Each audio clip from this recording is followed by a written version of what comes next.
early development. He's the head of the LEND program at SUNY, and he has many interests. And with that, I will let him give you great information about his work on folate antibody and trajectories of autism in early childhood identification and treatment.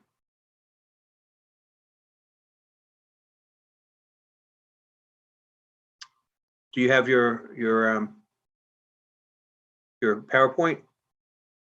Yeah, great.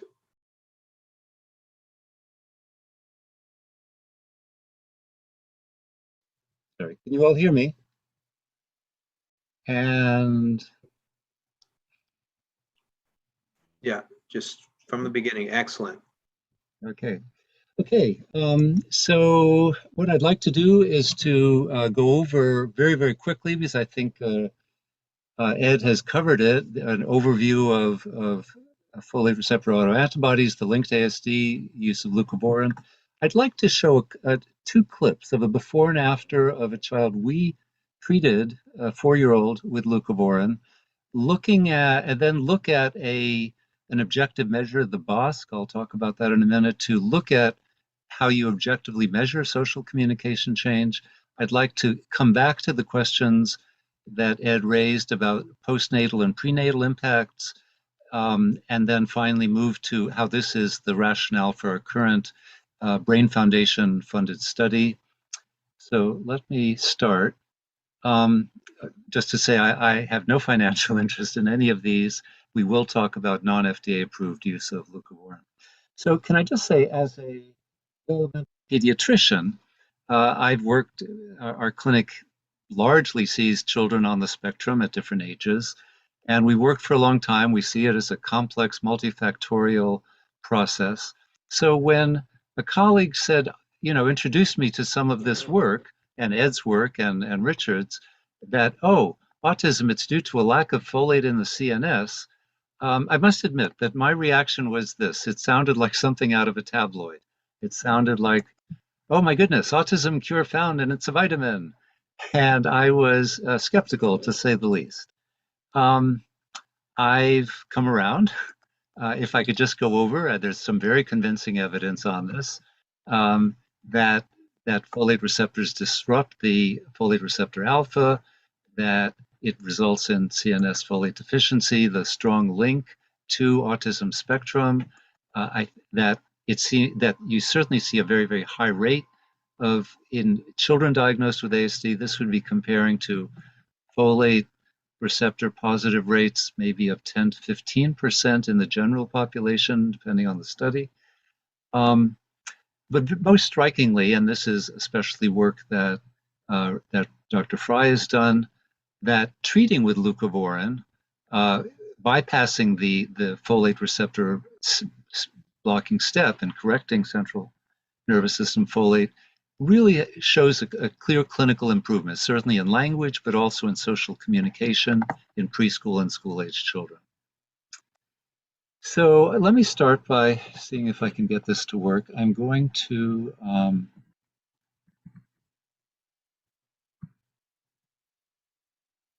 show a 4-year-old, sorry, if I could just go back.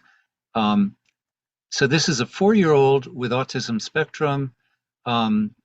He had language delay, very poor social interaction, and we arranged the testing through Ed's lab and he was positive for blocking FRA.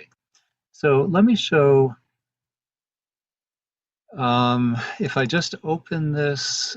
We have more race cars. Let's open this. Let's see what we can do with this. Can I just ask, are you all able to hear that? Was that okay? Was that working? Yes. Yes. Yep. Ooh, that's so cool. One for you. Look, and one for me. Should we race the cars? Let's see what this does. Put this down.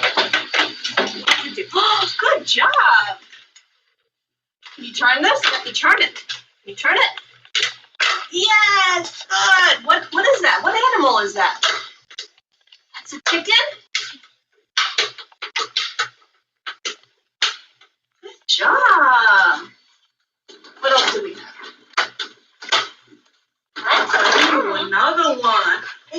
it together, Nikos. Let's see, can we do it together? You do one and I'll do this one. Look, which one do you want to do first? You pick one here and I'll do the same one here. Okay, you want to pick this one? Oh, you want to do race cars? Ready? Whee! Look. Look at this.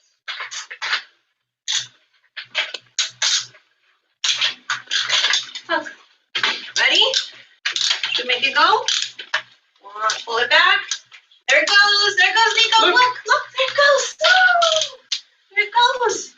You want to make yours go? Here. Put your guy in here.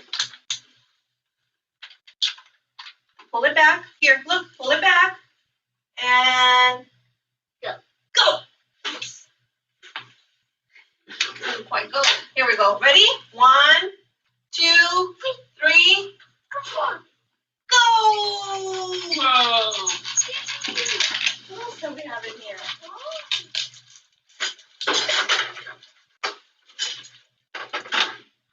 What is that? He loves music, so those triangles would probably be right up his alley. Oh, look. Dump truck. Did you want to put some blocks in it? Yeah, look. We put blocks in the dump truck. That's a dump truck. Let's put some blocks in it. Okay, I think you get a flavor.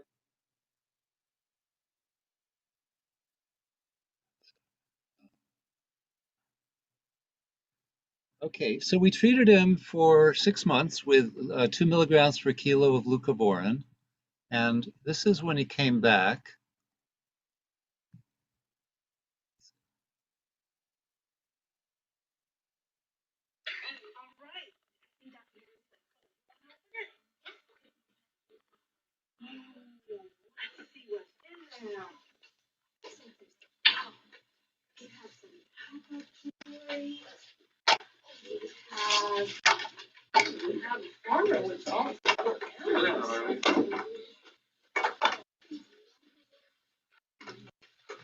Okay, I want Nikos.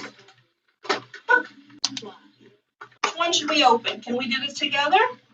Which one should I open? You want to open number 1? I have a chicken also. Is yours not closing?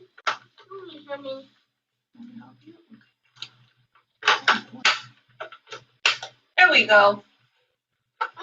You turn that. 1, 2, 3.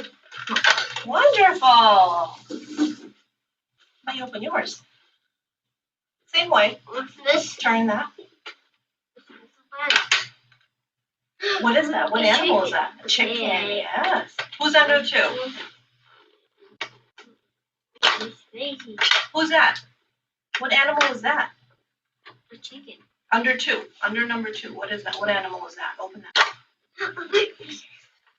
That's a sheep. Open number 3. You got to turn it this way. Like that. Turn it. Yep. Oh, I think you did. There you go. Who's that? Open. What animal is that, Nico? This one. That's a horsey. That's a pig. Should we see what noises these animals make? Look. I have a farmer here. See? And where does the horse go? Can you tell me where these animals go? Tell me where these animals go. Look. There's a picture of the animal right here, and then you have to match the animal. Can you match the animal with the picture? I'll help you. What animal is this? Where does pig go? You see it? Right there. Yeah, that's right. And then it makes a noise. You want to push him down? Push him down. That's a cow. That's a farmer. That's a horse. Where's our sheep? Did we lose our sheep? Oh, here she is. There we go. Right there. Yes. And if you press them down, you'll hear the noises they make. That's pretty impressive, Harris. I think maybe we move on in the sake of time. You got it. Yeah, do you know this song? Oh my God, I'll have a farm. I'm not working. Figure it Working, out. not working. Uh, So what should we do now? Here. Okay. So, okay, so we used a measure called the BOSC, and this basically is brief observation of social communication change. I don't want to go through the algorithm. The point is that for this and for several, about 15 different features, it really operationally has you score, it's derived from the ADOS by the same authors, with a low score being a more typical child, a higher score being more autistic. So on eye contact, this child went from baseline of 4 before and now scored a 1. On social overtures, he went from a baseline of 5 down to 3. If you look at the overall scoring, if you add these all up, he first of all, if I could just ask clinically, is this child still on the autism spectrum? I think the answer is yes. But with an overall score going from 39 down to 19, I think it's consistent with both the parents telling us and our own impression that this is a much more cooperative, engaged, and responsive child. Okay, so this led to proposals that we could ameliorate ASD by early identifying and treating it. But I think the treatment strategies, as Ed started talking about, will depend on understanding what's going on with FRA. This, as Ed covered, are we talking about sort of postnatal exposure to milk, for example, triggering some degree of titer and leading to this, and then we would look in the pediatric period to identify and treat to reduce and autism. On the other hand, if we're talking about parents who are positive and this is being transmitted, and especially when the mother is positive, then you want to look at screening mother and father and looking at obstetric care. Why does it matter? This is a work from Dr. Raymakers. I think he presented last year. Basically, this is the CARS score, where anything over 30 would be meeting threshold and the higher, more autistic. Comparing blue baseline, he had a range of kids of different ages, but then treated them for 2 years, and this would be the score after 2 years of leucovorin treatment. And where K is the positivity of the child and the mother, P the father. So if you could just look at the difference when the child is positive, but both parents are negative, the baseline, first of all, across is somewhat lower. The improvement with leucovorin much more striking. At the other end, if the child is positive, both parents are positive, they're starting out at a much higher baseline, and in fact, the improvement is slight and not significant. So this matters. As Ed said, FRA positivity runs in families. That something like 60 to 70 in one of his studies of parents as well as non-affected siblings were also FRA positive, raising the question, why is it that if you're FRA positive, why do you sometimes get a picture of ASD in some individuals and not in others? Okay, so I think the answer clearly has to do with timing of when the FRA is turning positive, as well as the interplay of many other factors, metabolic factors, genetic factors, and exposures. As far as I know, though, there have not been longitudinal studies. The studies we've heard so far are cross-sectional, looking at where a parent or a child is long after a child is diagnosed, but there haven't been studies starting at birth and looking forward of FRA status in the parents and the child in terms of their ASD development. And so the question we are asking in our Brain Foundation study is, if we were to examine the trajectory of FRA status and looking at later diagnosis of infants and starting with these are infants at risk for spectrum based on already having parents coming in with an older sibling who is positive, could we tease apart the contributions of FRAs that are present in the newborn, as in prenatally, from those that develop later in infancy, and how does that correlate with the emergence and severity of ASD features in subsequent years of life. Okay, so the goals of our Brain Foundation and O'Sullivan Foundation grant study, first of all, to look at that, to look at the trajectory of FRA status in cord blood, and then at 6 and 12 months, and compare that to the clinical course. We will try very hard to go through the second year of life. It's a short, the grant period is short, but to look at when and how much do symptoms and a diagnosis of autism emerge.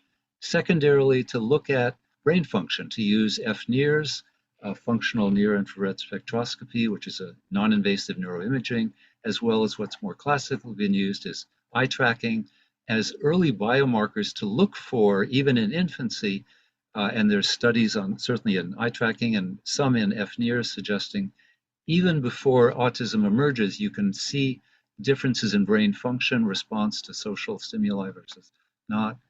And if we can then see how they correlate with FRA status and eventually a later ASD diagnosis, the overall goal would be to pave the way for studies using leucovorin treatment and in infancy and eventually prenatally. So how we're doing this, that we'd like to enroll 30 to 35 pregnant mothers who have a previous child with autism spectrum, who are going to deliver at either Downstate or some of our affiliated hospitals, to determine the status, FRA status in cord blood, we're figuring we're at each step going to get some loss to follow-up. Following this cohort through the first year of life to look at ultimate diagnosis with ASD, measuring FRA status at 6, 12, and 24 months, in addition to looking at a whole series of environmental factors, toxic exposures, as Dr. Fry talked about, and especially milk and bovine milk exposure. And then to look at their cognitive as well as social development at 6, 9, and 12. There are not a lot of measures in the first year of life. One is the communication symbolic behavior scales. The Mullen is used for cognitive and language. We would also use the FNIRS and eye tracking. And then the idea would be to continue them into the second year of life when you can start to use more classic gold standard measures such as the ADOS, the ADIR, the Autism Diagnostic Inventory, and continue with the. So in conclusion, if we could better understand the child's FRA trajectory, the ways it's influenced by the parents' FRA status, environmental factors, how these correlate with manifestations of ASD and brain function, could we then better design treatment and preventive interventions, including what kind of approach? Are we starting in infancy, or should we really need to start in prenatally, as Dr. Quadros? So getting back to is a vitamin going to cure autism? I think probably not. But is folate treatment, can it make a major difference in ameliorating and improving functioning in very large subsets of individuals with ASD? I think so. So thank you very much. Thanks so much for that great presentation, Dr. Huberman. We're supposed to have a break. We're supposed to have a 15-minute break, but I would propose that if you could take any questions in the Q&A, through typing in, and maybe we take a 10-minute break and come back at 11:05. Yes, that's. All right, that sounds great. Thank you, everybody.